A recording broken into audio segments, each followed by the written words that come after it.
Alexandre Pato arrived in European football looking like the future of the game. A teenager from Brazil with blistering pace, lovely feet and a striker's instinct for goal. He joined AC Milan and instantly looked at home among legends. They nicknamed him the Duck, a childhood joke that stuck, but there was nothing funny about the way he played.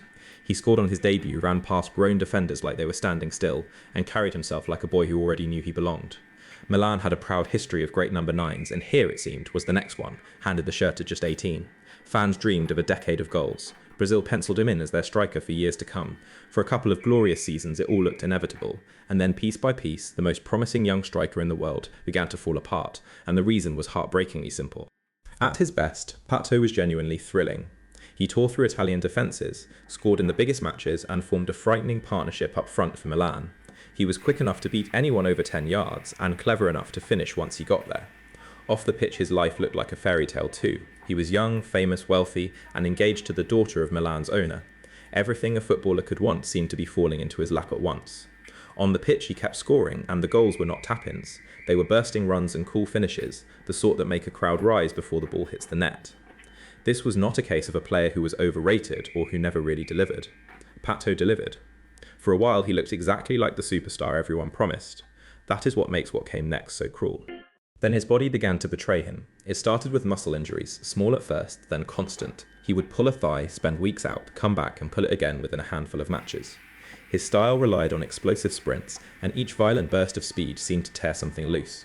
The comebacks got shorter, and the breakdowns got longer. Fans stopped asking how many he would score, and started asking whether he would even be fit.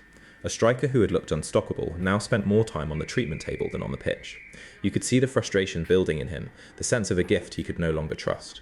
Milan grew tired of waiting, and the golden boy who was meant to lead their attack for a decade suddenly had a question mark hanging over his whole future. The duck could still fly when he was whole. He just kept breaking. So why did it keep happening? The honest answer is a cruel mix of biology and haste.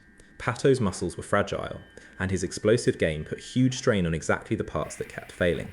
On top of that, there is a strong sense he was rushed back too soon, again and again before his body had truly healed, because everyone was desperate to see him play. Each early return risked the next injury, and the pattern set like concrete. When Milan finally let him go, the drift began. He went back to Brazil, had a brief spell in England that never caught fire, then moved on to China, then Spain, chasing the form that had made him famous. He was still young, still talented, but the aura was gone. He had become a nomad, a player defined not by what he did, but by what he so nearly was. The Wonderkid never got his second act. Here is my honest opinion. Alexandre Pato is one of football's saddest what-ifs, and it was never his fault. This was not a Wonderkid who got lazy, or lost his hunger, or believed his own hype. This was a genuine phenomenon whose body simply would not let him be great for long enough. Watch his early Milan highlights and you are watching a top striker, no doubt about it. The talent was real and the ceiling was enormous, but football is brutal. Because a career is not decided by talent alone, it is decided by whether your body can survive the demands your talent makes of it. Pato's could not, and so the story we tell about him is not one of trophies, but of a beautiful beginning that never got its ending. The lesson is a quiet one. Guard your young stars, do not rush them, because the greatest gift in the world means nothing if it keeps getting broken.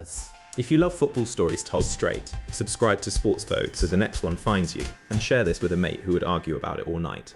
And tell us in the comments which story we should break down next. We will see you at the next one.